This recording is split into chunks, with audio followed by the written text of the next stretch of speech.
ба номи Худои пок, бахшанда ва меҳрубон.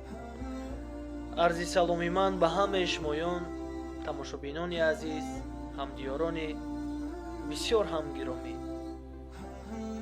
қудумҳои моҳи шарифи Рамазон пеш аз ҳама ба шумо, ба кулли мусулмонон ва тоҷикони дунё муборак бошад мегӯям ва дуо мекунем ки ин моҳ моҳи баргардонандаи ин балои замон бошаду худованд ҳамаи бандагонашро дар паноҳи исматаш нигоҳ дорад ва ҳамзамон ҳар муҳоҷир, ҳар ғариби дур аз ватан ки айни ҳол дар ҳар гӯшаву канори дунё қарор доранд, ба назди наздикони худ, ба ватани худ соҳу саломат баргардонида бошад ва дар Тоҷикистони азиз ҳамеша тинҷию амонӣ, серию пурӣ, шодиву нишод танинандоз бошад.